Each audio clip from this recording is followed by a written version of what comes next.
Bom dia a todos. Lembrando e cumprimentando em nome de todos a doutora Marília Tomé da Cruz, presidente do Conselho de Representantes. Vamos ter aqui hoje, então, o terceiro fórum do Conselho de Representantes de Amigos, com o tema sal, olhares sobre o impacto do sódio na saúde. Há 5.000 anos, o sal já era utilizado não como tempero, mas para conservar alimentos. Por este motivo, continua presente em produtos industrializados. E também, porque o nosso paladar acertou a ele. O tema do terceiro fórum do Conselho de Representantes foi sugestão do conselheiro Dr. João Carlos Caro. Assim, trouxemos colegas que vão nos ajudar a entender um pouco mais sobre o sal. Este, que é perigoso para a saúde, mas que ao mesmo tempo é indispensável, sendo um dos 22 minerais essenciais para o ser humano. Nós vamos começar, então, com o Dr. José Luiz Vara Duarte, nutrólogo e endocrinologista.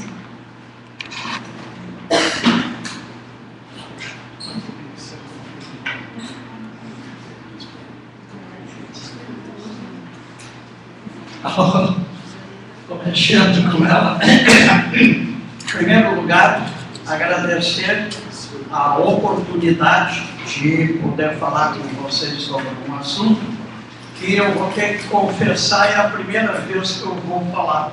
Nunca dei uma palestra qualquer sobre o sal.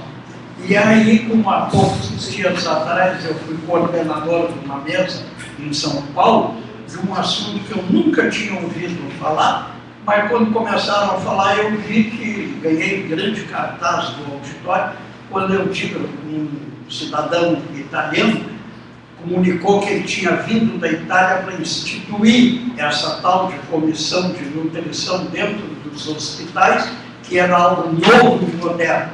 Aí eu pedi licença, depois de dizer minha idade, meu CRM, não sei o que mais, eu disse que em 1980, quando eu era diretor do Hospital Presidente Vargas, aqui em Porto Alegre, eu tinha criado uma comissão dessas dentro do hospital, né? E agora, mexendo com a nossa presidente, que ela insiste que eu sou José, né? Eu sou Luiz, é Luiz José, então José. A culpada é a minha mãe, não vou contar por quê, né? O meu nome ficou invertido e todo mundo diz que é José Luiz. Bom, o sal, eu espero que ela fique satisfeita, porque a primeira coisa que vai aparecer depois dos slides é que o sal não pode ser eliminado da dieta das pessoas. É indispensável. Ele é um nutriente essencial, porque o nosso organismo não consegue produzir e ele é ingerido através dos alimentos.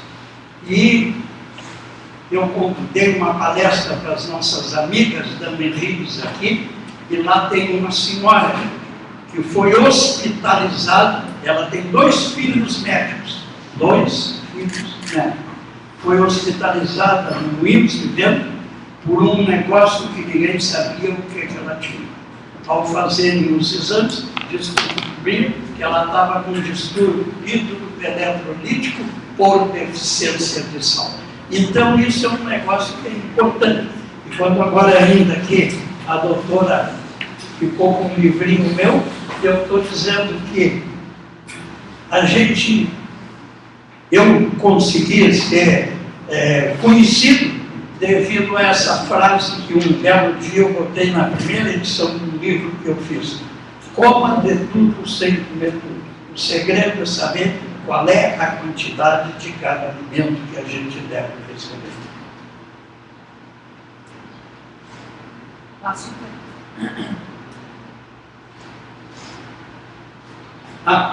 Então, para satisfação de todos, eu consegui, graças à informática aqui da Emily, uma fotografia espetacular, porque eu, como fui médico no interior, eu aprendi que as mulheres tinham os partos em casa e largavam a criança direto com a mãe. E ali a criança já ia direto para o peito Então eu sempre defendi que a criança deve ir para o peito já, sendo possível, no dia do parto. O sal. 14 mil preparados, industrializados de formas farmacêuticas existem hoje como o sal. A recomendação para o consumo é na base de 1.500 miligramas por dia, correspondente a meia colher de chá. Eu vou só passar assim umas tabelas, e eu vou deixar depois aqui produzido, que é para quem tiver interesse, o que existe de sal nos diversos alimentos. Vocês sabem que o sal foi utilizado primeiramente como conservante dos alimentos, então o bacalhau era o que realmente se usava. Veja, 1.256 miligramas de sal em 100 gramas. E a carne seca do Nordeste e o nosso famoso charque aqui.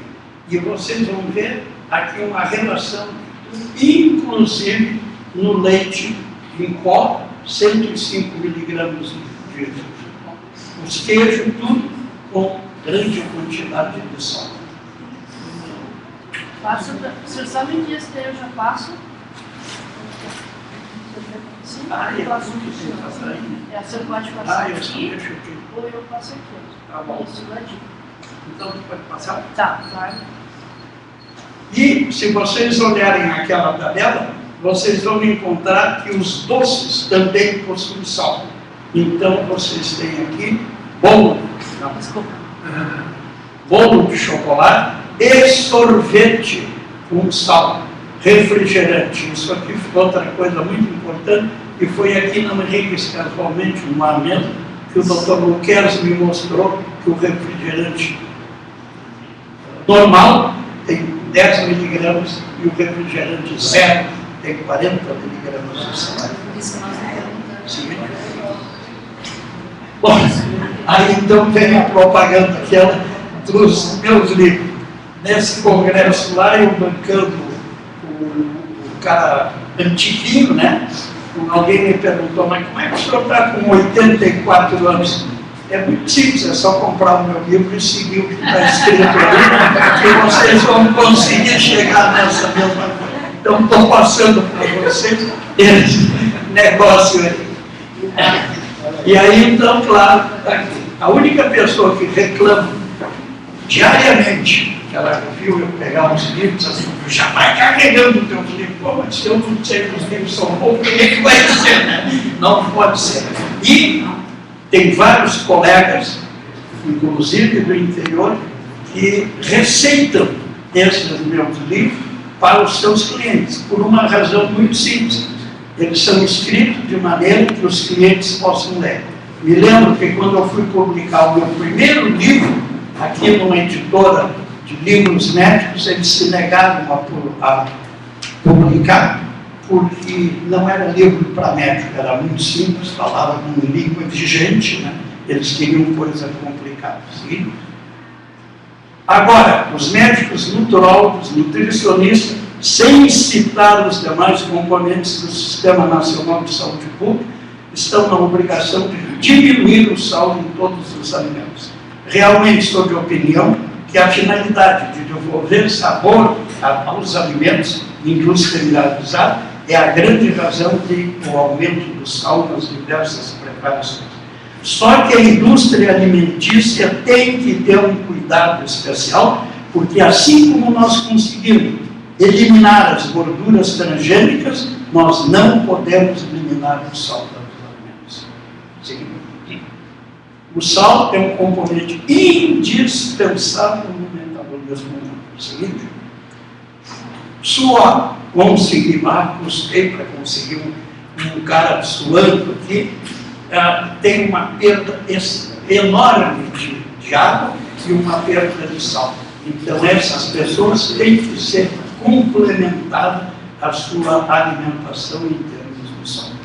Seguinte, a absorção do sódio se faz preferentemente no intestino delgado, transportado ao resto do organismo pelo sangue e outros fluidos. A excreção normal do sódio se faz pelo suor e pelo rim. Pelo tubo digestivo, ela é reabsorvida.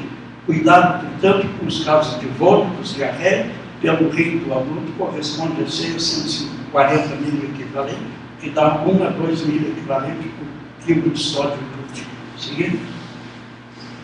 O organismo faz uma defesa do sódio. Ele consegue manter o sódio até um nível de 10 mil equivalentes. A partir disso, aí então a coisa entra, e essa senhora realmente, ela me contou isso agora, quinta-feira, quarta-feira, foi descoberto que ela estava apresentando, coisa rara, né? Era justamente uma diminuição do sal do organismo. Aqui está a renina, angiotensina, aldosterona, glomérula renal, etc, etc. E no tubo proximal, 60% ou 70% dele é reabsorvido por gradiente osmótico. Na alça ascendente de renina, 20 a 25% só é reabsorvido de forma interna, junto com o musculatura. Seguinte. Eu estou trazendo umas relações, já mostrei uma tabela com a quantidade de sódio, uma tabela com a quantidade de sal existente nos doces, e aqui uma outra coisa importante é a relação sódio-potássio, outro componente essencial a ser considerado.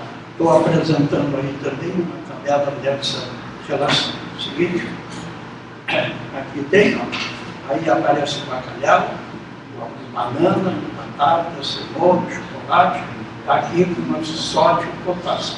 Vai ficar aí para quem quiser depois fazer uma reprodução. Temos aí o seguinte. Como me disseram que eu tinha 15 minutos para falar, e como eu, de acordo, volto de novo a citar a minha esposa, porque após 59 anos de casada, ela deve me conhecer alguma coisa, né?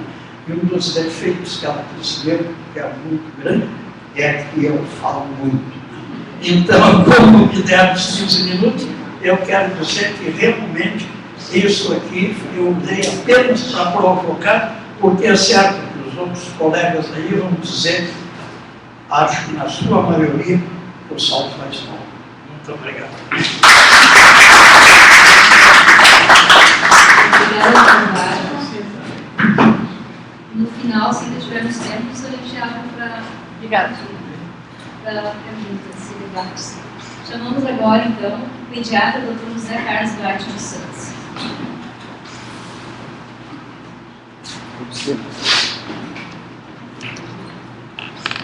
Eu queria cumprimentar a todos, queria agradecer mais uma vez a doutora Lia pelo convite. E, na verdade, eu não estaria nessa apresentação, eu fiquei incumbido pela Lia de fazer um escrito, porque eu não estaria hoje na sessão do nosso conselho.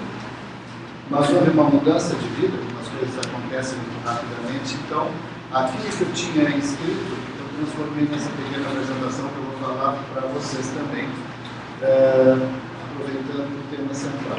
Eu tenho dois problemas. Um é falar logo depois do Dr. Vale. Quem ocupa esse espaço depois do Dr. Vale tem um problema, que é a sua eloquência, a vibração e a clareza que ele expõe nos assuntos. Mas eu tenho uma crítica, de qualquer modo, à apresentação do Dr. Vale. Aquela pessoa suada podia ser uma moça bonita, agora tem um rapaz. Uma moça bonita? Ah, sim, um rapaz. Bem, é lógico que a formação pediátrica não obriga a ter essa visão da criança. E talvez eu gostaria que vocês entendessem a criança como eu também entendo. O próximo, por favor. Eu vou falar algumas preliminares, porque elas são importantes para entender o que eu quero, o jogo que eu quero fazer nesse sentido do sal. Eu falo também, em tese, eu concordo plenamente com o Dr. Fábio. E nós, todos que vamos conversar aqui, nós não conversamos entre si. Então, algumas coisas dos nossos assuntos se repetirão. Mas outras, cada um tem o seu olhar peculiar. E essas peculiaridades que eu quero apresentar. Daniel Serrão é professor de bioética na Universidade do Porto. E a Europa hoje está bem mais adiantada que qualquer outro lado do mundo a respeito de bioética. E ele tem essa conotação que eu tirei desde que o Supremo fez a definição das células-tronco. E aquilo lá no Supremo me incomodou demais, como eles fizeram a definição, onde houve o aspecto jurídico misturado com crenças religiosas e com ciência. E aquilo foi feito, aquele caldo, na verdade, para autorizar as pesquisas das células tronco. Mas o Daniel Serrão diz isso. E eu acho que é importante, e isso vai servir de uma preliminar para aquilo que nós vamos usar no SAL hoje. O embrião humano, em vivo ou in vitro, tem natureza biológica humana desde a fase de zigoto até o término do processo de implantação. E sua natureza biológica não se altera pelo fato dos observadores externos passarem a chamar de feto, recém-nascido, criança, jovem, adulto ou velho. A natureza biológica pertencente à espécie humana é adquirida quando o zigoto está constituído e não é ampliada, nem diminuída ao longo do tempo de desenvolvimento biológico, que só termina com a morte. Como um ser biológico, o ser humano nasce no zigoto e morre com a supressão irreparável e definitiva das funções cerebrais em sua totalidade. Acho que não há discordâncias a respeito dessa afirmação. Próximo. Eu fui pegar uma das palestras mais brilhantes do nosso Mário Rigato. Em 1994, então, fazendo as contas, 20 anos, o Rigato falava algumas coisas que hoje são bastante atuais. Essa palestra do Rigato, para casa, foi lá em Santa Maria, na Faculdade de Medicina de Santa Maria. E ele dizia alguma coisa assim, nessa palestra que tinha o nome de Preceitos Fundamentais para uma maior quantidade e uma melhor qualidade de vida. A construção biológica do homem é de tal ordem que, se for bem gestado, bem desenvolvido e bem mantido, pode viver em média 115 anos. Seguinte, a principal causa de morte hoje em nossa sociedade é o homem. Hoje em dia, nós morremos vítimas do outro homem, que nos mata na guerra, no trânsito, na violência urbana e rural. Mas, mais importante que o outro homem, somos vítimas de nós mesmos. A mais importante causa de morte do homem moderno é ele próprio. Seguinte. As doenças crônico-degenerativas não são uma fatalidade biológica. E acima de 90% dos fatores que determinam o infarto, a trombose ou o câncer são decorrência de erros de conduta do homem.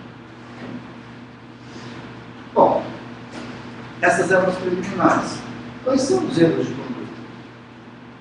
Atividade física parada. Comida industrializada na beira, muitas vezes em pé, nós já discutimos isso em outros fóruns, onde tem calorias demais, gorduras demais, açúcares demais e o sal demais. Então, a abordagem não é só do sal, é do conjunto da obra, que estraga tudo. E cada vez a gente come pior, em piores condições e de um jeito mais errado. Então, inatividade física e erro alimentar é o erro de conduta que abrevia a vida das pessoas. Seguinte.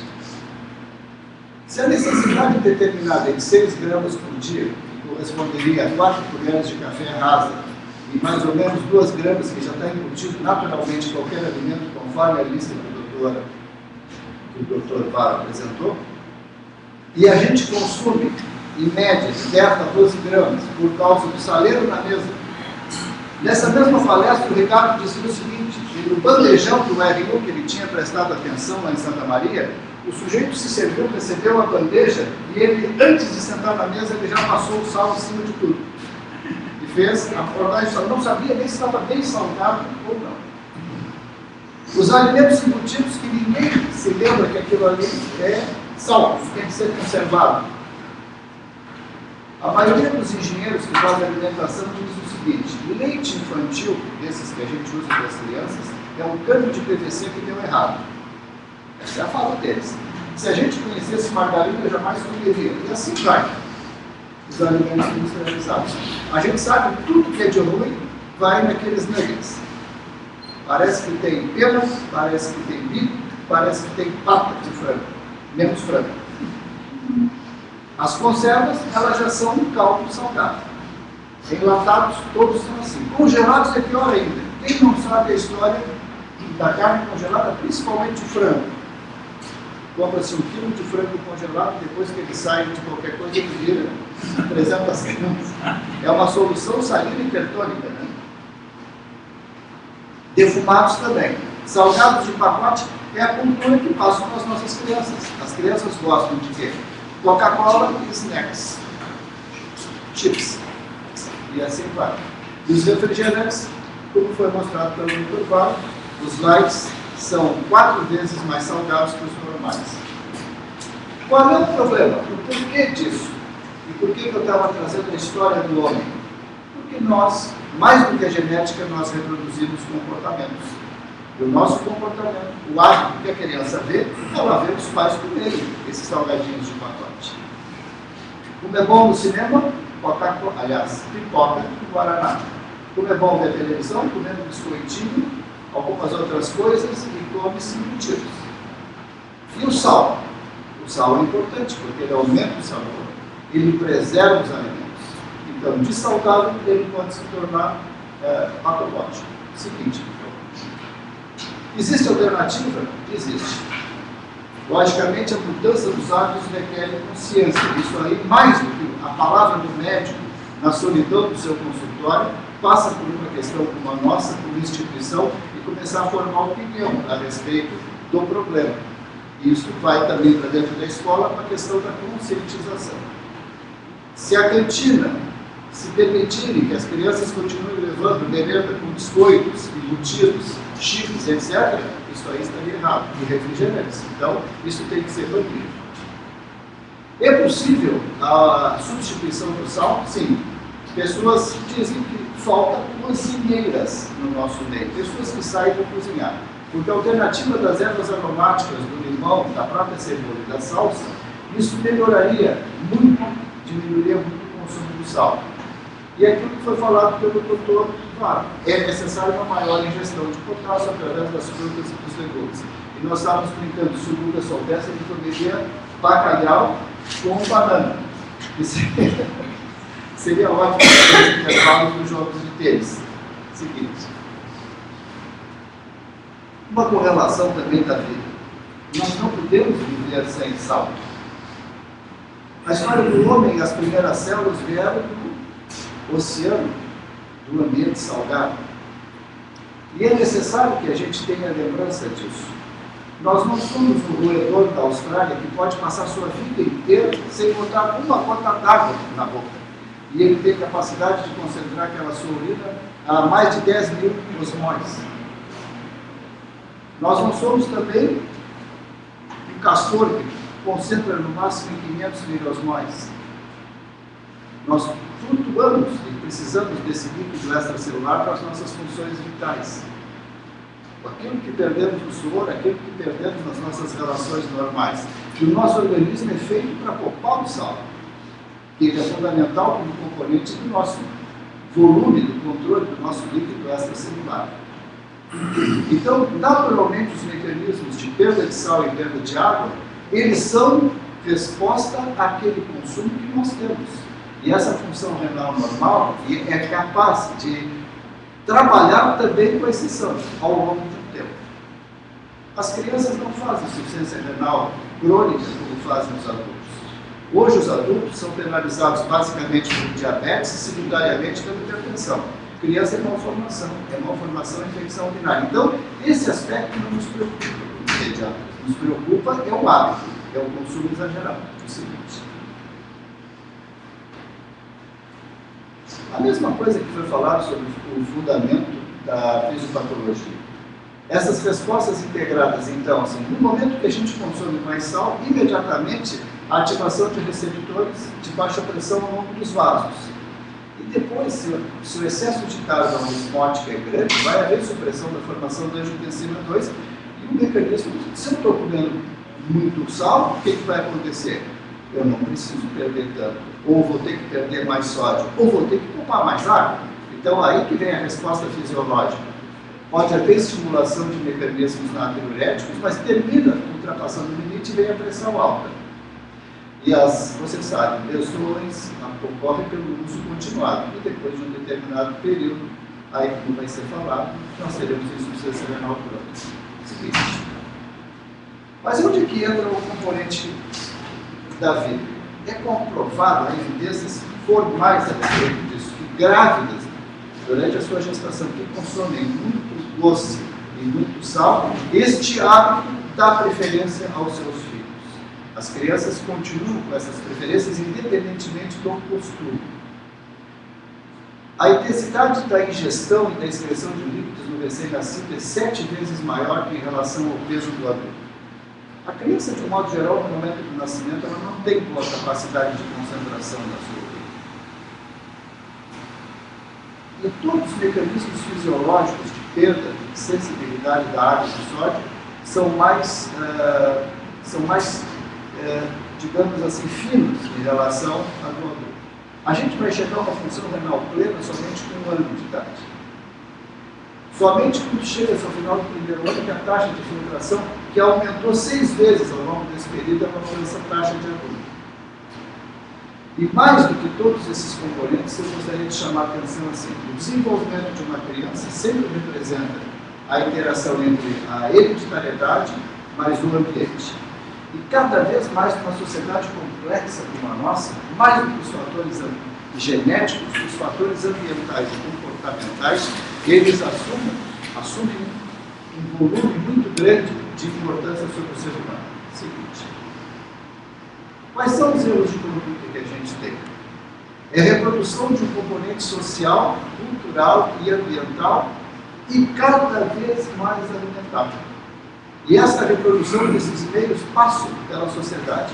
Então, vocês vejam, há uns anos atrás, a preocupação com a obesidade parecia um problema norte-americano.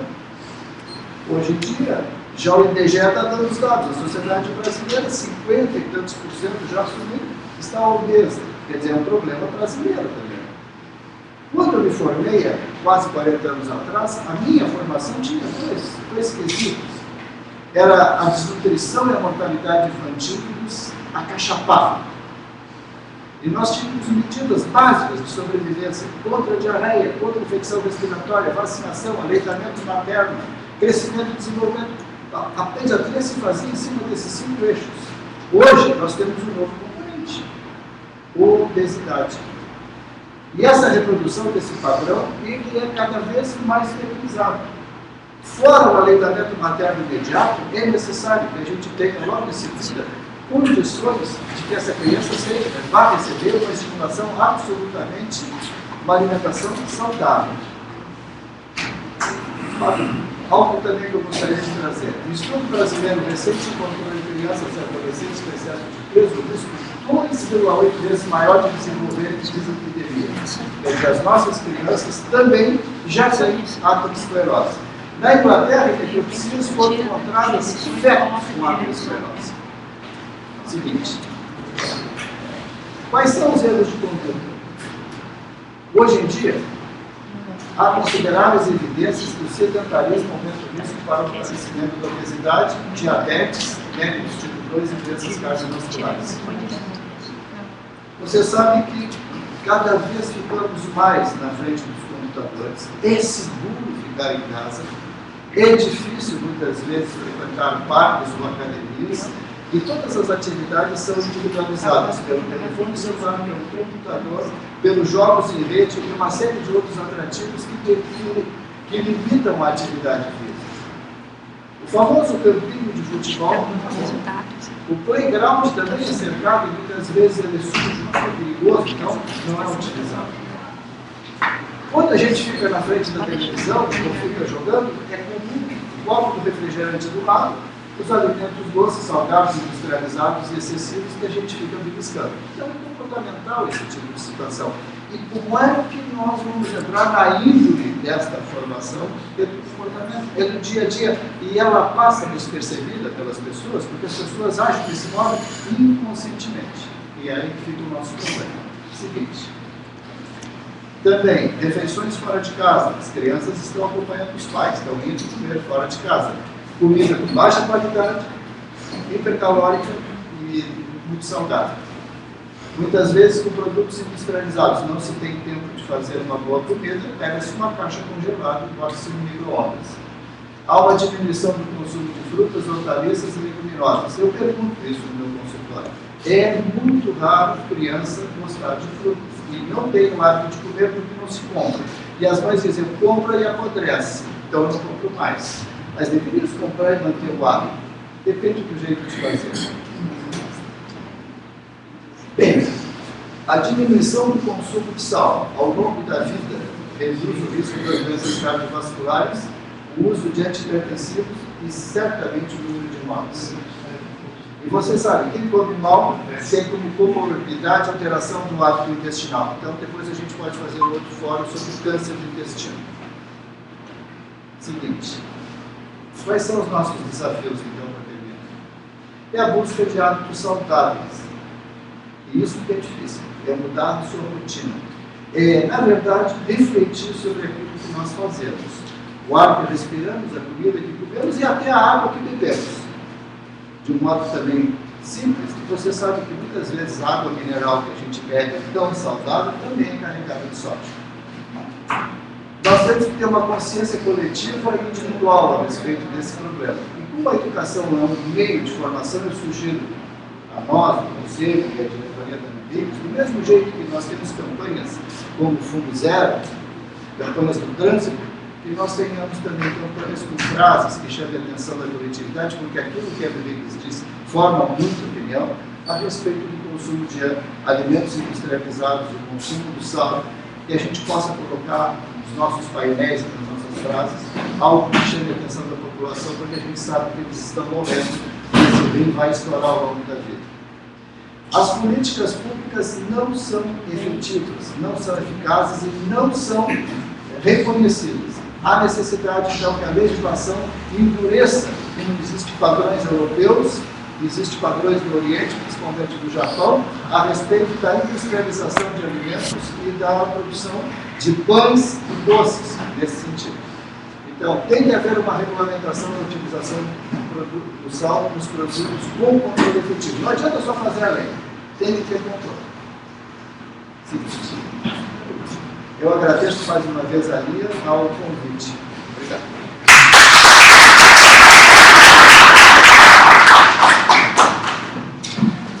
Obrigada.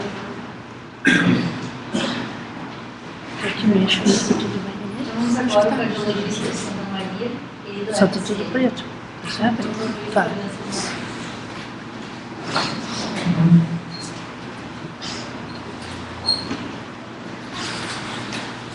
Bem, primeiramente, obrigado a Lia e aos organizadores pelo convite e a oportunidade de poder estar aqui hoje e abordar esse assunto.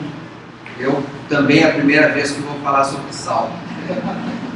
E vocês desculpem, porque muitas coisas da apresentação já foram ditas e certamente outros também repetirão, porque todos estamos abordando o mesmo tema.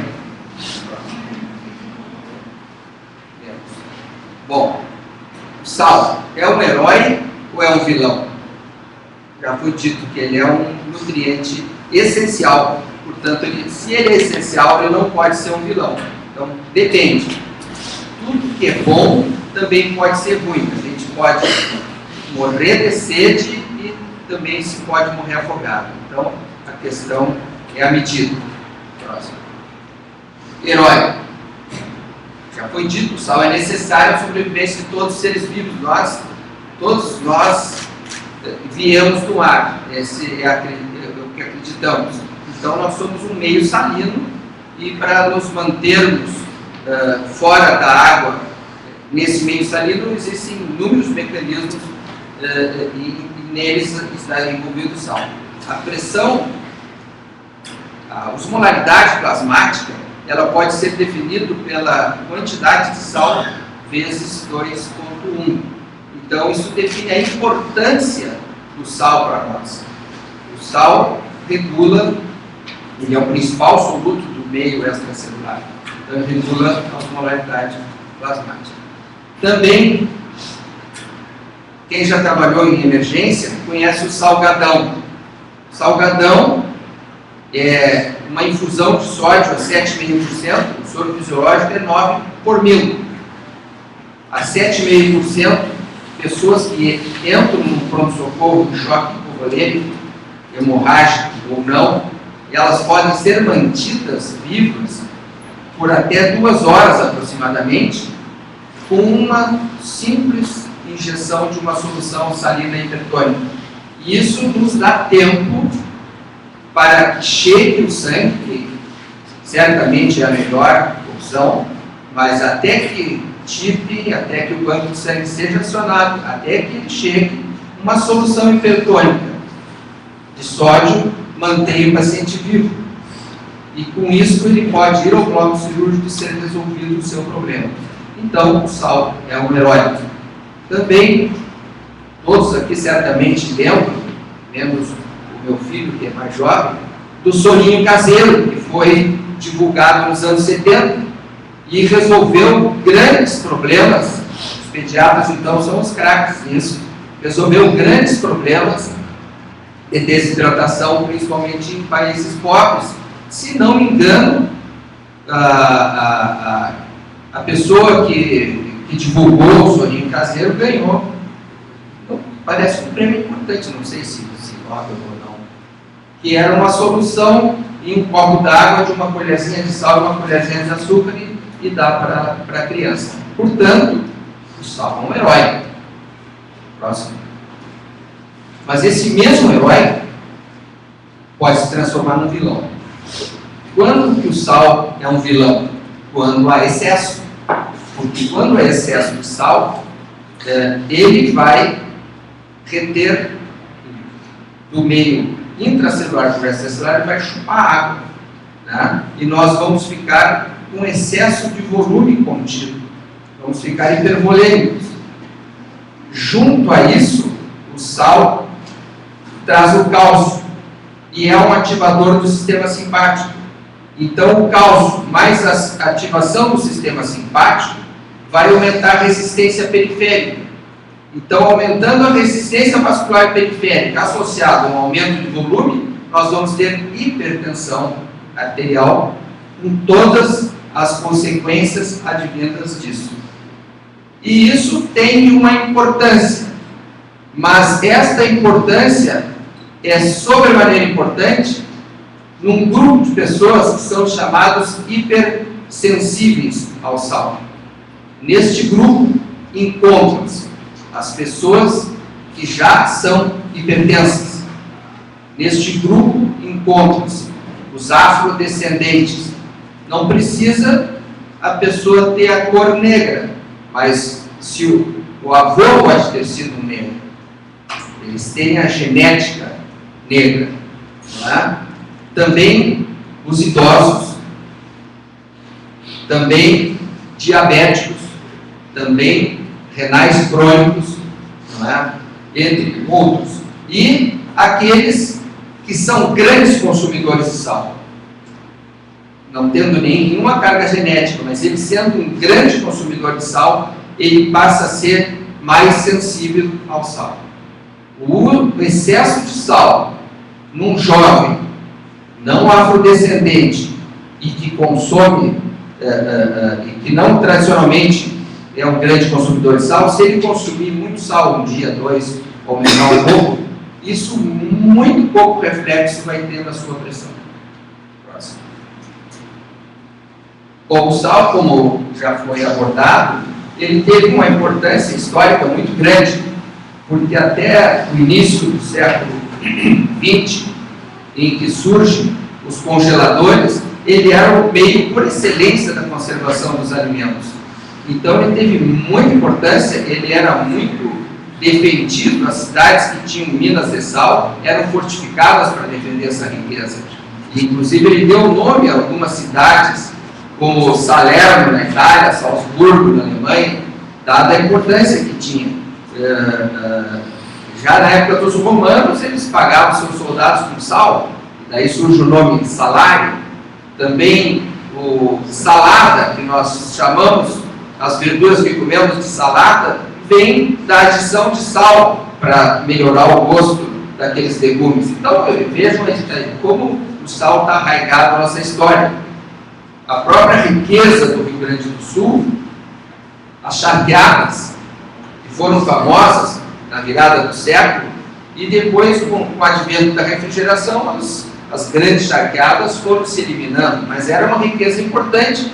A guerra dos farrapos tem uma ligação com o comércio do charque e da exportação para o Nordeste. Quem conhece a história, eu não conheço muito bem, mas sei dessa relação. Então, o sal veio perdendo essa importância, e hoje ele tem importância como doença, não como riqueza. Próximo. Ele é o principal componente o sódio é o principal componente do sal, né? E, como já foi dito, apenas 2 gramas de sódio é o que nós precisamos, né? Existem estudos documentando a importância do sal. O estudo Intersalt, de 1988, com 10 mil indivíduos em 32 países, demonstrou-se uma correlação linear do sal com a pressão arterial, chegando aos extremos dos índios Yanomamis do Brasil, que não conhecem o sal, não adicionam sal à sua dieta. Essa população tem 0% de hipertensão arterial. No outro extremo, populações do norte da China, negros do Mississippi, da região do Mississippi, e regiões da Itália, Portugal, um alto índice de consumo de sal, um alto índice de hipertensão. Portanto, existe uma correlação linear entre sal e hipertensão. E a partir de 115 por 75 milímetros de mercúrio, a cada 20 milímetros na pressão máxima e a cada 10 milímetros na pressão mínima, duplicamos o risco de eventos cardiovasculares. Então, isso é bem estabelecido, isso é bem conhecido. E o contrário também é verdadeiro. O estudo tônico, feito nos Estados Unidos, em 5 populações diferentes, com 875 idosos entre 60 e 80 anos, eles, retirando o sal dessa população, eles documentaram a regressão da pressão arterial. E pessoas que não eram gravemente hipertensos, pessoas que usavam monoterapia, uma medicação para tratar a hipertensão, essas pessoas puderam ficar sem medicação. Portanto, hipertensos leves deixam de usar medicação se adotarem um estilo de vida com menos sal. E aqueles que têm uma hipertensão mais importante, que não vão conseguir ficar fora da medicação, vão poder espaçar as doses e diminuir o uso da medicação farmacológica. Também no estudo Pure, de 2011, ele foi um estudo epidêmico muito grande, de 158 mil indivíduos em 17 países, em população rural e urbana, em pessoas de baixa, média e alta renda. Portanto, pegou um grupo muito extenso, um grupo bem amplo. Nesse estudo Pure, eles observaram que 80% das pessoas, vejam, média, alta e baixa renda, rurais e urbanos, 80% das pessoas não faziam nenhuma prevenção, nenhum cuidado. Nenhum. E desses 20% que se cuidavam, 90% não faziam o tratamento completo. Portanto, nós estamos fazendo alguma coisa muito errada, nós estamos agindo, temos que mudar o nosso comportamento, porque nós não estamos conseguindo fazer com que o nosso conhecimento chegue até a população. E isso é universal, isso não é em países subdesenvolvidos, isso não é em gente de baixa renda, isso está pegando o universo. Tem coisa errada, nós não estamos conseguindo passar a nossa informação. Próximo. A recomendação da grande maioria das diretrizes é de 5 a 6 gramas de sal por dia, que vai dar 2 gramas de sódio. E já foi dito também, no Brasil nós estamos acima de 12 gramas. Nós estamos consumindo o dobro daquilo que é recomendado para a população geral. Se nós atingíssemos a meta, nós veríamos que 1,5 milhão de brasileiros não precisariam de medicação farmacológica e reduziríamos 15% de AVC, 10% de infarto e aumentaríamos em 4 anos a nossa expectativa de vida. Agora, no final de agosto, o Dr. Salim Yusuf, que é um pesquisador sênior do Estudo PURE e que é uma pessoa muito conhecida na cardiologia, apresentou no Congresso Europeu de Cardiologia em Amsterdã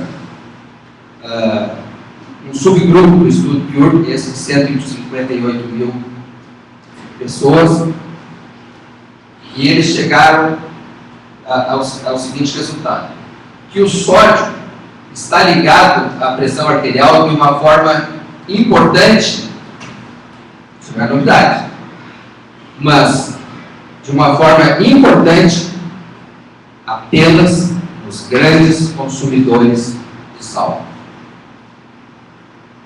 Nos grandes consumidores de sal, ou seja, acima de 12 gramas, que é o caso dos brasileiros, o sal está ligado de maneira importante à hipertensão. Nos médios a pequenos consumidores, menos de 100 gramas, que seriam as metas, para aquelas pessoas não é importante fazer campanha, não é importante fazer nenhum incentivo, porque para essas pessoas a adição de um pouco mais no lucro mensal não faz diferença, porque se nós aumentarmos 1 grama de sal num consumidor de 6 gramas, nós vamos aumentar em 1,1 milímetros de mercúrio a sua pressão. Agora, se nós aumentarmos 1 grama de sal num grande consumidor, nós vamos aumentar o triplo, 3 milímetros a sua pressão para cada grama. Portanto, ele chega a essa conclusão que não vale a pena investir nos que já são médios consumidores. Então nós não precisamos, a conclusão é que nós não precisamos ser radicais, porque nas pessoas que já estão cometidas, nós não vamos ter ganhos adicionais. Nós temos que enfrentar, sim, os grandes consumidores. Também concluíram nesse estudo que nessas 158 mil pessoas, ninguém estava consumindo menos de 2 gramas de sódio. Então são metas, de modo geral, fictícias e impossíveis de serem atingidas da maneira como nós temos solicitado e abordado. As pessoas não cumprem. Então, se nós nos contentarmos com a média, nós já estaremos bem. Próximo. E como 80% do sal que nós ingerimos vem do nosso estilo moderno de vida, vem da comida industrializada, não é?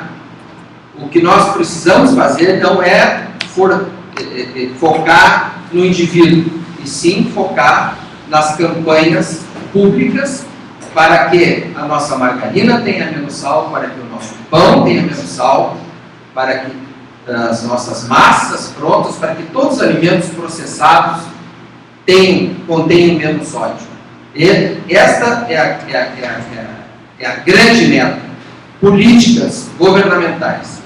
E no Brasil, desde 2011, o Ministério da Saúde já vem focando isso, e a previsão é que até 2020 estejam 20 mil toneladas de sódio fora do mercado. Próximo.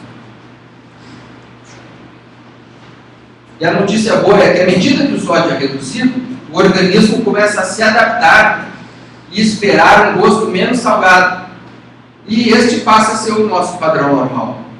E em cerca de 6 semanas, nós readaptamos as nossas papilas gustativas. E aquele passa a ser o nosso novo padrão. A gente sabe, pessoas que não estão acostumadas com muito sal, se nós dermos uma comida salgada, eles não vão gostar. E isso nós conseguimos em 6 semanas. Então, é um hábito bem mais fácil de modificar do que o hábito do tabagismo, por exemplo. E nós temos campanhas enormes em cima do tabagismo e não temos essa mesma veemência em cima do sódio, e que é bem mais fácil de mudar. Próximo. Então, é uma medida de custo efetivo, né? E com isso nós vamos estar resolvendo uma das principais causas das doenças crônicas que mais matam no Brasil, que é a hipertensão. Muito bem, era isso que eu tinha apresentado. Muito obrigado.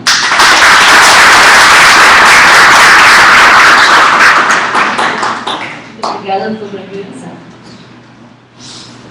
Chamamos agora, então, a nefrologista, a doutora Gisele Rodrigues Lobato.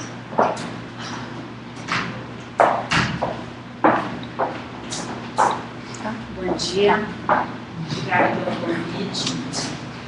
A minha parte vai ser um pouco mais chata, porque quando a gente fala em rim e os controles do rim, existem alguns mecanismos que sempre são muito antipáticos, né? Que são as coisas dos equilíbrios hidroeletrolíticos. Eu vou tentar que não seja tão chato, então eu trouxe algumas coisas para vocês, algumas informações. Pode passar. Fundamentalmente, assim, a gente sabe que a população hoje, o doutor sabe mais do que eu em relação à estatística, mas nós sabemos assim que 43% dos pacientes que evoluem para insuficiência renal crônica é por diabetes mellitus e 27% são por hipertensão. Então, se temos que fazer 2 campanhas, certamente estas devem ser pensadas, né? A hipertensão é uma causa muito importante da insuficiência renal. Ela traz como problema, vocês sabem, a insuficiência renal, todos os seus problemas de morbidade e mortalidade, evolução para hemodiálise e a pouca perspectiva, apesar de tudo que nós temos, todas as campanhas em relação ao transplante. Mas vamos começar. Eu vou também ser redundante, porque logicamente nós somos. Não há muitas novidades nesses primeiros slides, que é o que foi dito, que o sódio é mais abundante no compartimento extracelular, a quantidade de sódio que determina o volume, pode passar. A concentração plasmática, pode passar. Aqui é um desenho já esquemático a respeito da importância das bombas de sódio e potássio e da relevância, na realidade, na relevância que isso tem e é exercido pelo rim. Túbulo contornado proximal, túbulo contornado distal, bomba sódio e potássio, transporte ativo, transporte passivo, pode passar. O íon, ou melhor, o sódio quando absorvido, 45 para o extra, 7 para o intra e 48 para o esqueleto. A quantidade de sódio no líquido intracelular é pequena, porque não há necessidade pelos mecanismos homeostáticos. Pode passar. O sódio é eliminado. O que mais? Bom, então vamos à parte mais importante para nós. A ingestão de sódio é subitamente elevada. Apenas a metade disso aparece na urina no primeiro dia. Conforme o doutor falou, existe um mecanismo compensatório, mas que não acontece no primeiro dia. Leva em torno de 6 dias para que o rim se adapte àquele percentual aumentado de sódio. O incremento fica retido, aumenta o volume de líquido extracelular, que se traduz por aumento de peso. Portanto, se a retenção de sódio no líquido extracelular intracelular, a pressão osmótica desse compartimento aumenta e a água intracelular move para o compartimento extracelular. Isso é o óbvio, você sabe, né? Quanto mais soluto nós tivermos, mais isso vai puxar água. É o nosso caso. A gente sabe que o sódio vai para o extracelular, o intracelular vai ser depletado.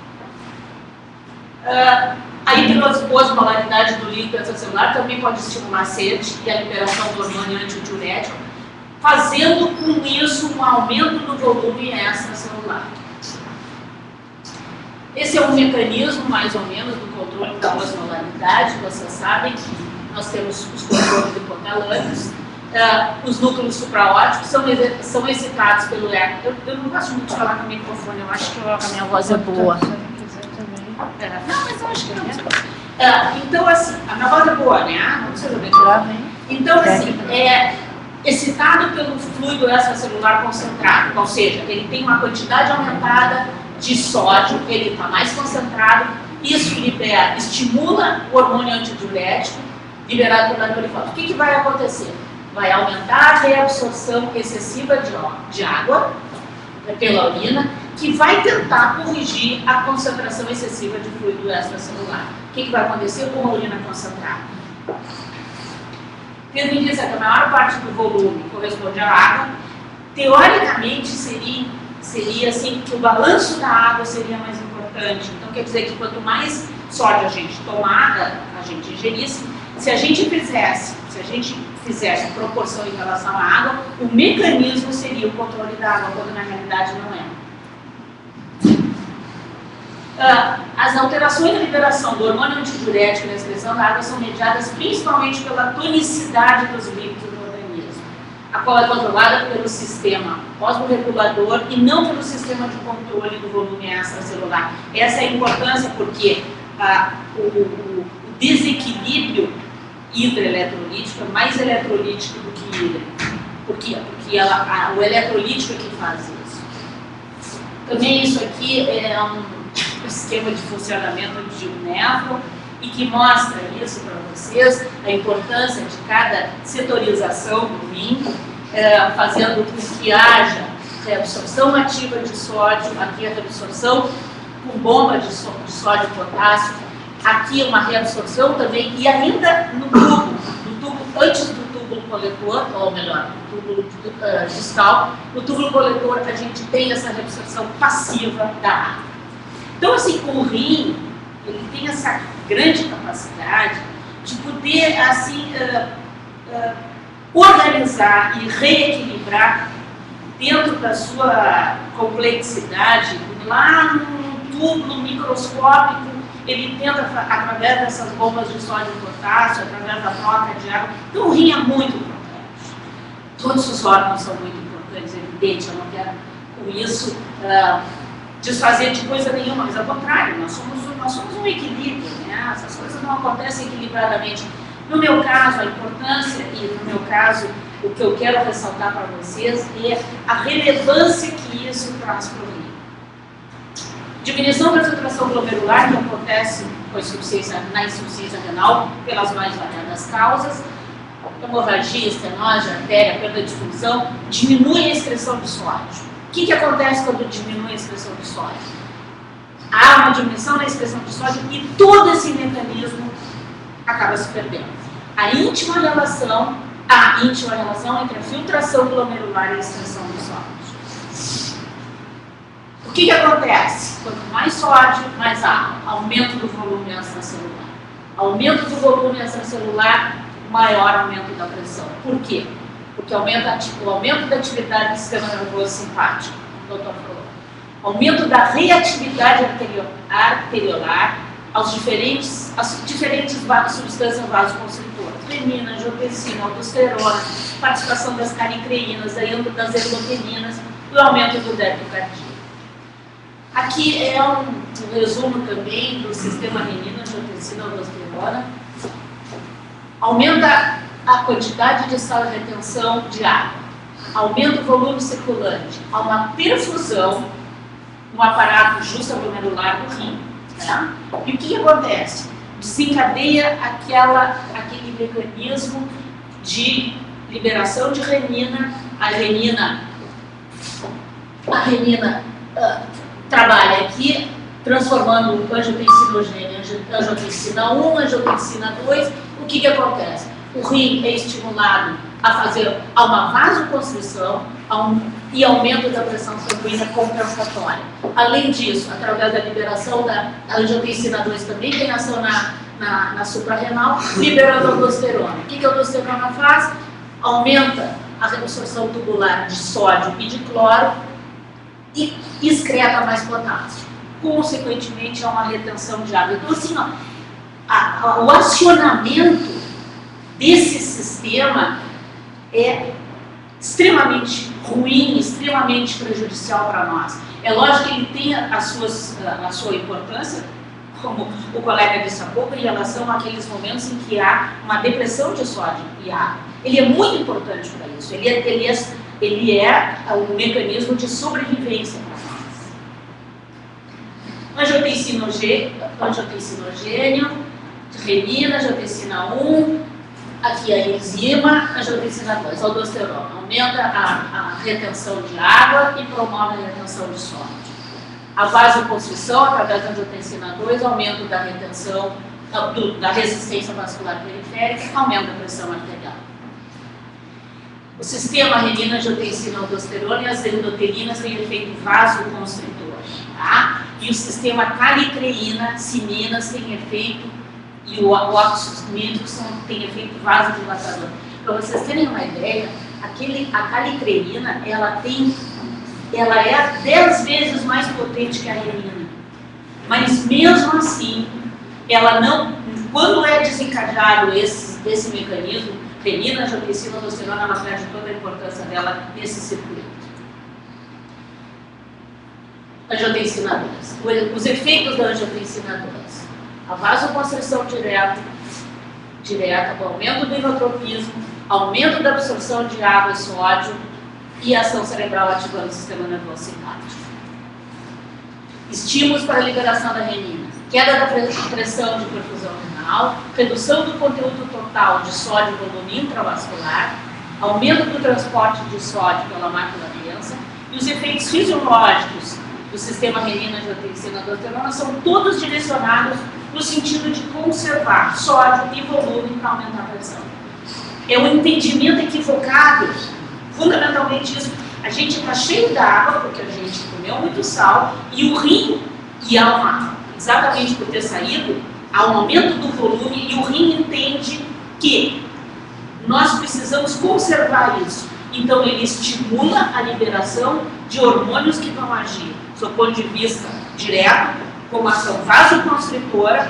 Essa ação vasoconstritora, aumentando a resistência periférica, transforma a nossa pressão arterial, em condições normais, uma pressão arterial aumentada. Então, a relação entre conteúdo total de sódio, volume intravascular e a atividade do sistema renina, angiotensina, aldosterona é inversa.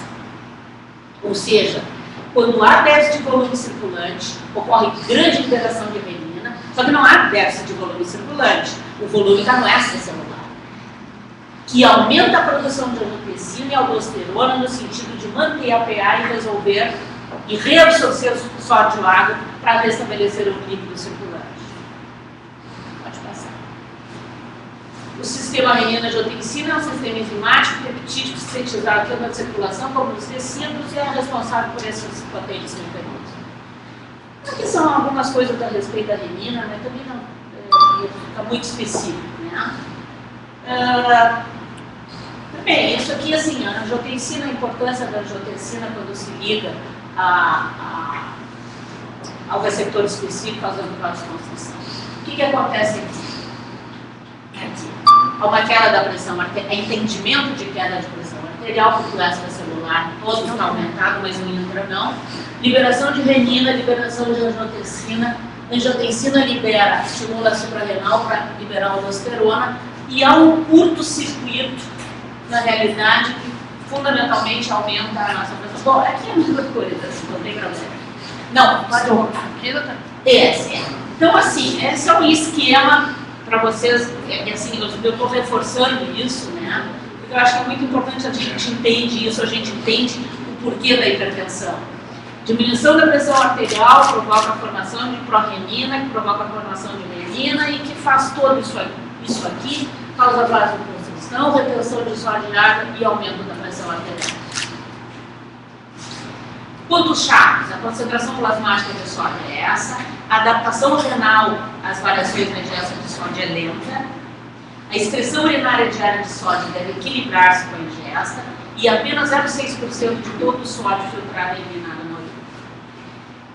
Eu quero agradecer mais uma vez a possibilidade de conversar com vocês. Eu quero dizer assim que nós temos aproximadamente 2,5 milhões de pessoas com insuficiência renal crônica sabidos.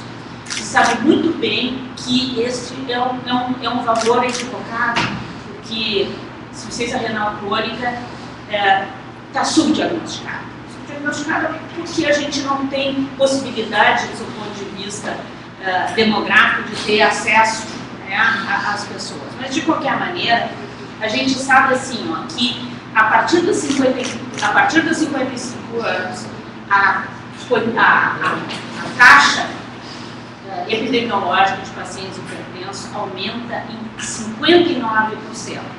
Então, assim, quanto mais velha a pessoa, maior a chance de se tornar hipertensa. E por isso a importância do que vem sendo falado, e foi falado pelos outros colegas, em relação à prevenção. Porque o tratamento da hipertensão é um tratamento de uma vida inteira. O tratamento da insuficiência renal é um tratamento de uma vida inteira. A profilaxia disso é um tratamento de uma vida inteira.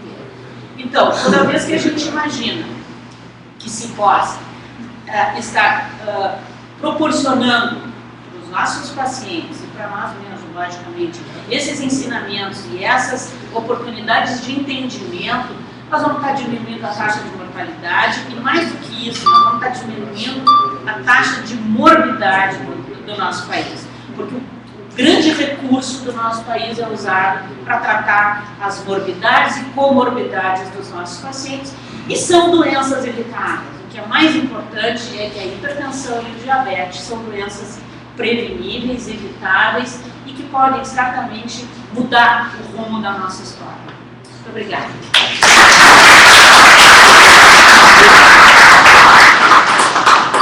Obrigada, doutora Gisele. Chamamos então o nosso último palestrante hoje, doutor Renato Menezes.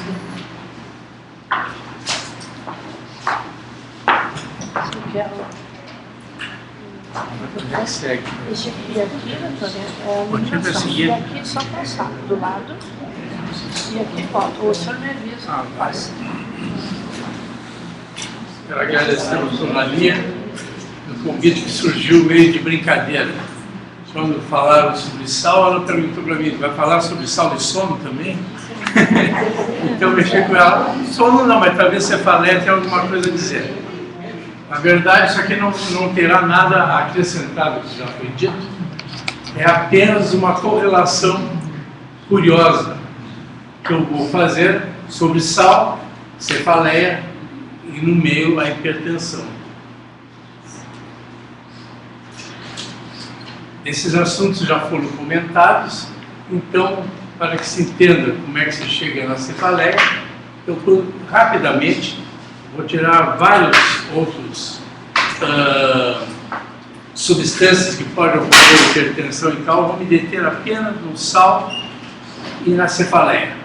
Então, basicamente, a pressão arterial, sabe-se que é o aumento do fluxo sanguíneo na parede do vaso vai repercutir na sua pressão arterial, e ela está ligada ao débito cardíaco pela resistência periférica, como já foi comentado. Então, qualquer um desses fatores que estiver alterado vai alterar a pressão arterial.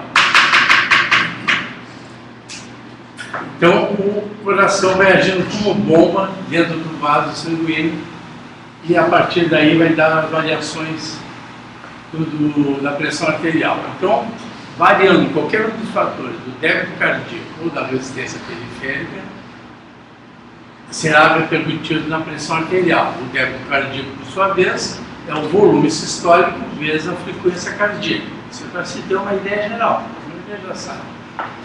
E o que entra na nossa história? A nossa história entra justamente na excreção e retenção de sódio, que, de acordo com esse equilíbrio, vai fazer com que aumente o volume sistólico. Aumentando dessa maneira o volume sistólico, varia o débito cardíaco, vai ter repercussão na pressão arterial. O sódio, então, está entrando na história. Fatores que influenciam na resistência periférica. A hipertrofia vascular, diminuindo a luz do vaso, vai fazer com que aumente a resistência periférica. E da parte neuronal e humoral. A neuronal é o sistema simpático, comentário e parasimpático, fazendo as suas vasoconstrições e vasodilatações. Sistema humoral, onde entra aí dopamina, adrenalina e outras sininas. Tá? Isso aqui é apenas para exemplificar que qualquer fatores que vai ocorrer, que vai influenciar na resistência periférica ou no débito cardíaco, vai nos levar à variação da pressão arterial, que é um dos fatores relacionados que a gente vai demonstrar sobre a cefaleia quando aparecer. Então, causa de hipertensão arterial, uma delas, obviamente, é a hiperatividade simpática. Eu salientei porque isso aí vai ter um resultado final depois. E o outro fator ambiental, que é o que nós estamos comentando aqui, que é o sal. Isso aí tudo pode nos levar à hipertensão arterial. Então, a bomba cardíaca, com a variação do débito cardíaco, pressão sobre a parede vascular, aumento de resistência periférica, sobre a influência de fatores hormonais e neuronais. Esse conjunto todo nos levando ao aumento da pressão arterial. Então, vemos que o sal aí está embutido nesse meio todo. O sal por si só é formado em NaCl, todo mundo sabe. O sódio principal, cálcio extracelular, e o cloro principal ânion extracelular, regulando o pH. Sabemos fatores de fumar, que não está diretamente ligado à hipertensão arterial, porém sabemos que tem substâncias vasoconstritoras na nicotina. Então ajuda para as doenças cardiovasculares. E o excesso de sal, né, que pode facilitar e agravar a hipertensão arterial. Esse pequeno resumo é o seguinte: no momento que você absorve, come o sal, ele é reabsorvido no intestino. Absorvido no intestino, ele aumenta o volume, aumenta a pressão osmótica, aumentando o volume sanguíneo nos vasos. Uma vez aumentado o volume sanguíneo nos vasos, onde já existem receptores, esses vários receptores vão estimular o sistema simpático, fazendo dessa maneira com que haja, pelo volume aumentado, haja uma vasoconstrição. Essa vasoconstrição periférica vai aumentar o esforço cardíaco, levando ao aumento da pressão arterial. Então, um resumo, uma coisa muito sucinta, mostrando a influência do sal na pressão arterial. Bom, qual é a sua relação com a cefaleia? Sabemos que as estruturas sensíveis do cérebro são as meninges, os grandes vasos e os seios venosos. Esses mecanismos para levar a dor são por terminações nervosas ligadas a esse sistema central, através do sistema trigeminal e de fibras simpáticas do gânglio cervical primeiro e segundo gânglio cervical superior. Os mecanismos, que você já se conhece, são mecanismos através de desencadeadores mecânicos, químicos, através de neurotransmissores, substância P, cilina, enfim, outras substâncias que vão deflagrar a dor, mecanismos elétricos e térmicos. Isso aí, sumariamente, ver como faz a condução nervosa para que haja um desencadeamento da dor. Existem algumas teorias, desde muito tempo. Wolff foi o considerado o pai da cefaleia, começou com a teoria vascular, que a vasodilatação e vasoconstrição, essa variação que viria a dar a dor de cabeça. Então, por aí já pode-se ver como existe retenção de sal, vasodilatação, eventualmente poderia, então, pelo aumento da pressão da dor de cabeça. Osley, em 81, percebeu que não era só através da vasodilatação que poderia dar dor de cabeça. Poderia dar dor de cabeça também, ou transmitir o estímulo, através da observação que ele e Aristides Leão, que é um biólogo brasileiro que ficava em Harvard, fizeram uma experiência em olho de pinto. Fizeram estímulo elétrico em olho de pinto, onde começou a haver uma propagação desse estímulo independente da parte vascular, chegando até as extremidades nervosas. Com isso, conduzindo substâncias que iriam estimular os vasos e outras regiões. Não precisava ser só uma teoria vascular em si. Moscovite, mais tarde, percebeu que esses vasos continham terminações nervosas oriundas do trigêmeo, e veio a teoria trigêmeo vascular, não era uma teoria só vascular. E mais tarde, o Watson viu observou também através do sistema simpático proveniente da primeira e segunda gânglio cervical. Com isso, muitas dores cervicais são traduzidas por cefaleia através do sistema, através das fibras simpáticas desses gânglios. Então, essa depressão alastrante, ela faz a despolarização da célula e uma vai transmitindo para a outra com liberação de neurotransmissores que vai chegar à rede, à estimulação trigeminal, que são as terminações que tem nesses vasos. A partir daí, ele vai para o núcleo trigeminal. No núcleo trigeminal, existem outras substâncias, no núcleo do perélon, como a noradrenalina, na agráfica, como a serotonina, e a substância, muito obrigado, periaquedutal, que inibem o núcleo trigeminal. Então, existe um equilíbrio entre eles para que a pessoa não tenha dor a todo momento. Então, no momento que esse estímulo chega no núcleo trigeminal, e isso se propaga, fazendo aquele desequilíbrio, ele vai até o tálamo, e do tálamo vai ser conduzido ao córtex cerebral, onde vamos perceber a dor. Então, mais ou menos, sobre tudo que eu citei, só para dar um entendimento, no momento que existe um excesso de absorção do sal, fazendo aquele aumento do volume intravascular do líquido, vai acabar por um estímulo simpático através dos vários receptores que foi falado, com a vasoconstrição levando uma hipertensão arterial. Por outro lado, esse mesmo estímulo simpático vai para os centros nervosos, fazendo se chama uma inflamação nervosa através dos neurotransmissores, estimulando fibras centrais, que através do trigêmeo acabam na corte cerebral, conduzindo a cefaleia. Então era de supor, e como a maioria do pessoal sempre comenta, dor de cabeça, estou com a pressão alta.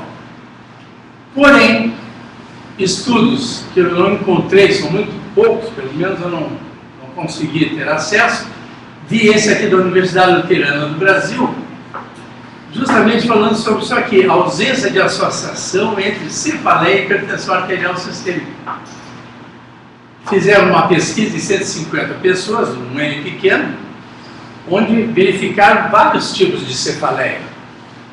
Né? Uma vez na vida, a enxaqueca e tal. E nessas mesmas pessoas verificaram a pressão arterial e não tinha uma relação muito expressiva entre a cefaleia e a hipertensão arterial e vice-versa. Esse outro trabalho aqui, eu achei um pouco melhor até, é da Universidade Federal aqui do Rio Grande do Sul, para esse grupo de médicos. É um trabalho bem interessante, que eles também citaram todas essas, trabalho com mais de 2.000 pessoas, uma série de cefaleias existentes, e fizeram a medição da pressão arterial de 1 a 3 horas antes do episódio da cefaleia. Não sei bem como é que eles fizeram. Durante o episódio da cefaleia e 1 a 3 horas após o episódio da cefaleia. E constataram que não havia uma relação entre a cefaleia e a hipertensão arterial. Também estudos populacionais realizados na Dinamarca, empregando os critérios do International Headache Society, e também verificaram não existir essa relação, uma coisa que para nós parecia banal. E estudos brasileiros também demonstraram que a queixa de cefaleia partia mais frequentemente de indivíduos que sabiam ser hipertensos. Então, vem a dor de cabeça, eu sei que sou hipertenso, vou ver a pressão se não está alta. Mas, na realidade, fatores emocionais fazem com que a minha pressão aumente naquele momento que eu estou preocupado. E os hipertensos, que não sabiam, as pessoas que não sabiam que eram hipertensas, quando fizeram a sua aferição, nunca sentiram cefaleia na vida. Então, para finalizar, eu pergunto: Saulo, hipertensão e cefaleia é mito ou verdade? Talvez precise um pouco mais de estudo para chegar a essa conclusão. Muito obrigado.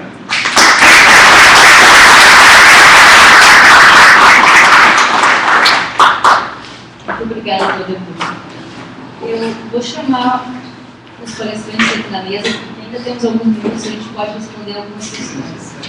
Por favor, doutor Ovaro, eu vou aproveitar e entregar a lembrancinha ao próximo. Fazer contraponto com o sal. O mel tem sal. O meu tem sal. Doutor Zé Carlos, pessoal. É de Iraí, tá, gente? É mel com sal, viu? Purinho.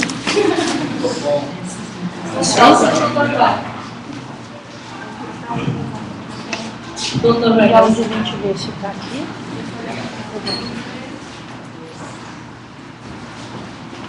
Doutora Gisele.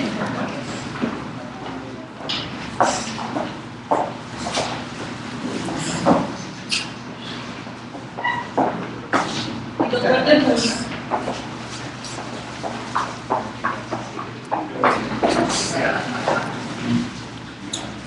Tem mais um, nosso presidente da RIS. Doutor Liceu, por favor. Ele não gosta de mel. Isso é para não deixar de vir, né?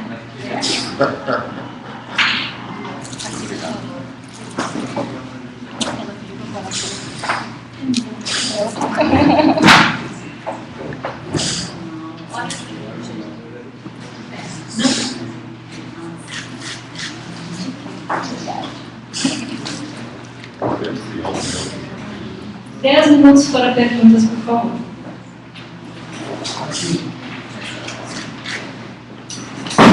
Obrigado.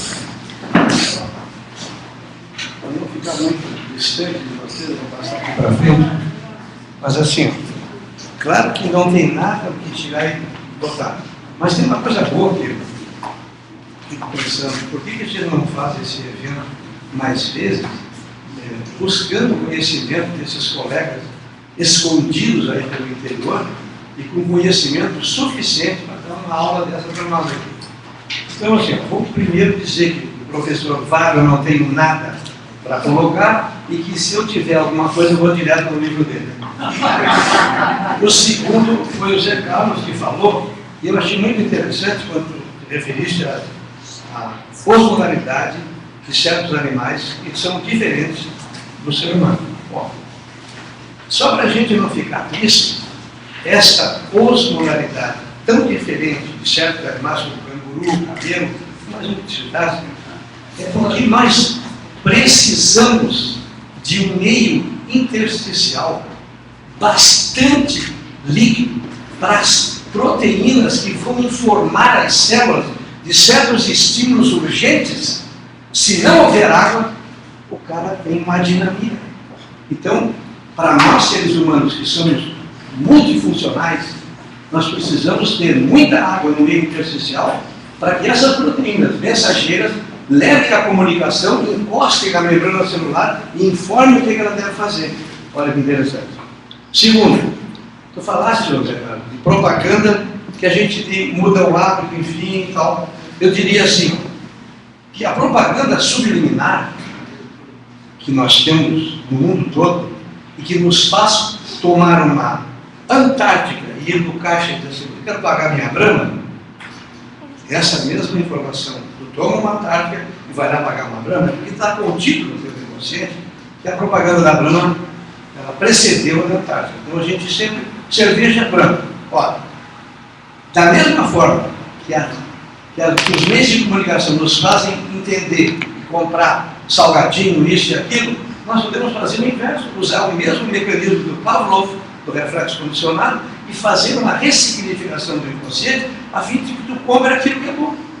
Mas aí tu tem que derrubar as indústrias, né? Vai ser meio difícil. Com relação à papila da língua, reage por estímulos. Só que esses estímulos são elétricos. Então, como disse a filha do professor Pato, Gisele. Como uma filha do... Ele é meu pai, não sou eu que sou filha. Ele que é meu pai, não sou eu que sou filha. então há uma reciprocidade. Baseado na reciprocidade, tanto para vir de lá para cá. Eu falasse então isso aí, então essa papila, ela trabalha com eletricidade. E vejam, por que vocês acham que foi descoberta a sucralose?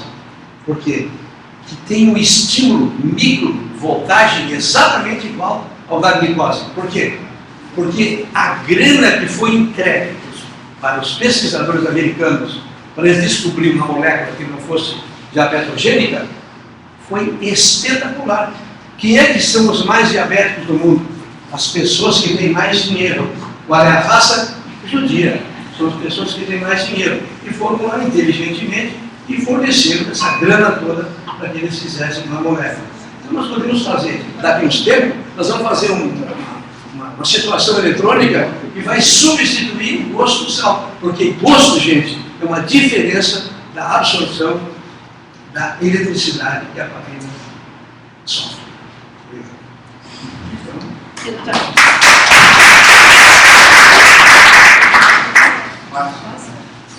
Dona Maria?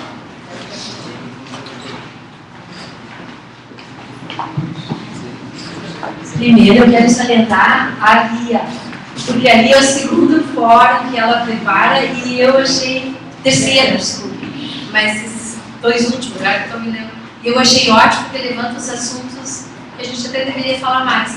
O outro foi de climatério. Como eu sou ginecologista, eu acho que a história do sal foi salientada que as pessoas, a gente não fala em sal. Eu sou uma salgada, eu como muito sal. Então eu senti isso.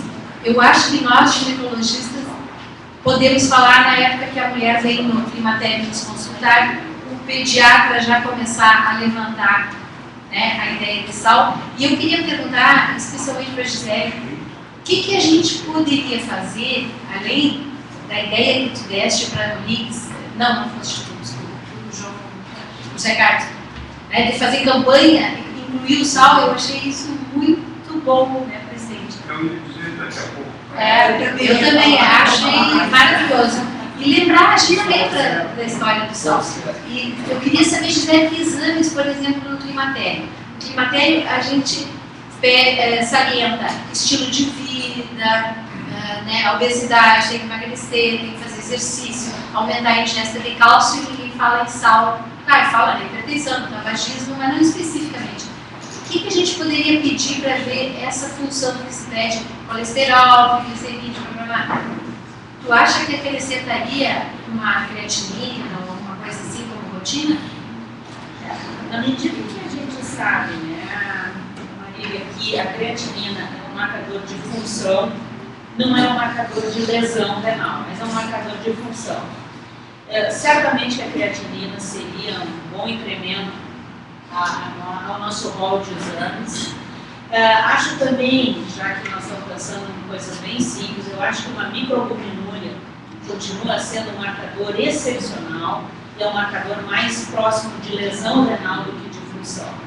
A microalbuminúria nos possibilita uma avaliação glomerular, porque se há algum processo inflamatório glomerular, a microalbuminúria vai ser a primeira manifestação. Então, se pudesse acrescentar, acho que nós ganharíamos em termos de prevenção de doença.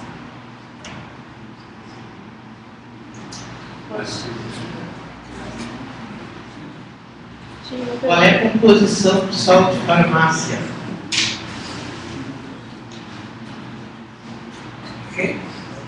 Sal de farmácia.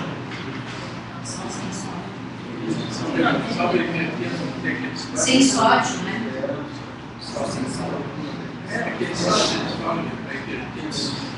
Com pouco sódio, sem sódio.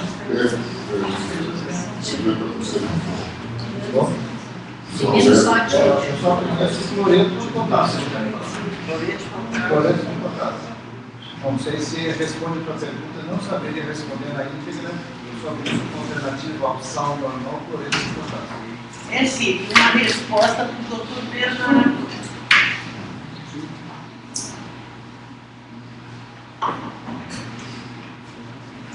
Eu não sei também. Doutor José Carlos, muito boa a sua ideia. Vamos aproveitar a presença da Deise, que é a coordenadora da Uniamigos, que certamente endossará a sugestão feita. Em nome da Amigos, endosso também e convido ao grupo, instituído, selecionado pela Guia, que possa, mais tarde, montar com ela essa ideia de salzero, algo nesse sentido, buscando conscientizar diferentes comunidades no sentido de dar ênfase à necessidade de redução, lamentavelmente, do sal dos nossos pratos. Vamos levar adiante conversas com o grupo, conversas com a Guia, conversas com o West, que possa imaginar, agregando o nosso pessoal do marketing, algo que possa ser desenvolvido nesse sentido, dentro dos nossos meios e dos meios externos, que vamos atingir as diferentes comunidades do país. Muito obrigado pela ideia.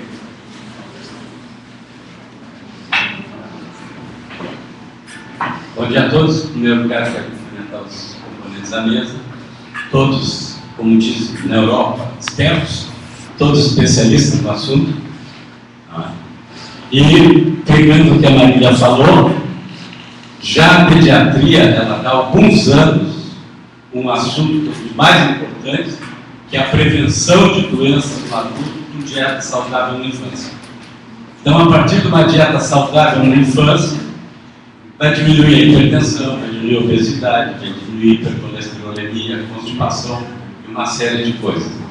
Os americanos, uma meta do governo americano para melhorar a saúde e o aspecto nutricional no ano 2000, todas as creches, todos os locais que trabalham com criança e que têm dotação do governo, eles vão receber agora, que foi aprovado, inclusive, pelo Senado e Câmara de Deputados, o orçamento americano, então eles vão receber dinheiro, ganhariam mais dinheiro as creches que provassem que as dietas não eram cariogênicas, que as dietas mantinham uma taxa de colesterol abaixo de 150 e que as dietas deles, os alimentos, os fast foods, oferecessem uma taxa de sódio bem baixa.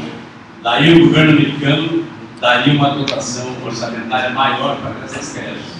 As outras creches e outros colégios que não seguissem esses parâmetros do governo ganhariam uma dotação melhor. Para terminar, eu peguei mito ou verdade. Pena que eu não vi o Zé Carlos falar em animais. Nós temos na pediatria está muito na moda agora de intolerância à lactose, né? E um dos exames que se faz, exame de POP, que aqui em Porto Alegre eu acho que ainda não se faz, talvez o Clínicas faça, é o teste de hidrogênio expirado. Então a gente sabe que ninguém expira hidrogênio, a não ser a foca e o leão marinho. São os únicos animais que expiram hidrogênio. Então, se nós estamos expirando hidrogênio, e esse exame vai dar positivo, é porque a gente vai ter uma má absorção de hidrato de carbono. Não sei se é mínima verdade também.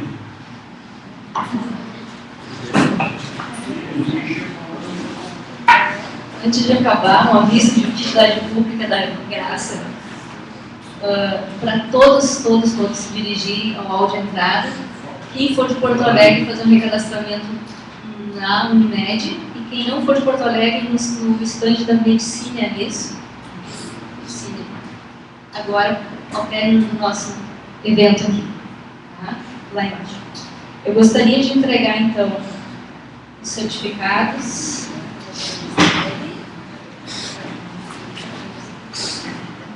Doutor José Carlos.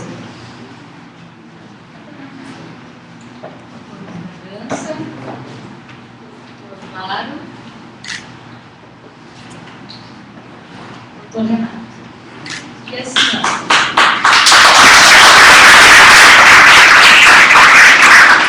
obrigada. Eu peguei alguma coisa por sugestão do Dr. José Carlos, entendi que o quarto fórum, se houver, seria câncer do intestino, sua sugestão? É uma sugestão?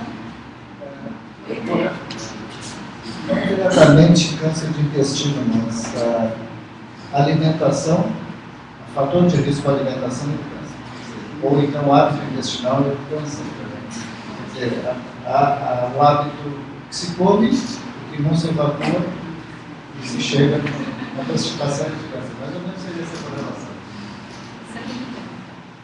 É uma excelente ideia. E a outra que eu tinha te dado como proposta seria uma campanha para redução do sal, o doutor José já endossou, então. Gostaria então de agradecer a todos, com muito carinho, com muita atenção, nos atenderam ao pedido. E a presença de todos vocês também aqui, a qualidade do público é muito importante. Obrigada.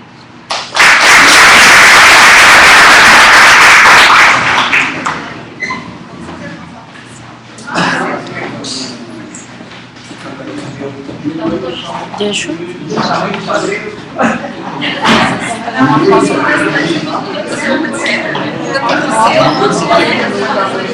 pessoal da barca, nós já falamos com o chefe Lúcio e a comida não vai ter só hoje em homenagem ao povo.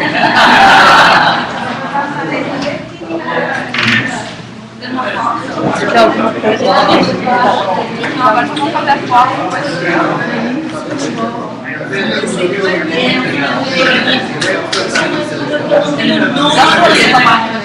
Tá bom lá, não? Renato, vou te apresentar a filha do doutor. Não, doutora Vincenzo. Obrigado.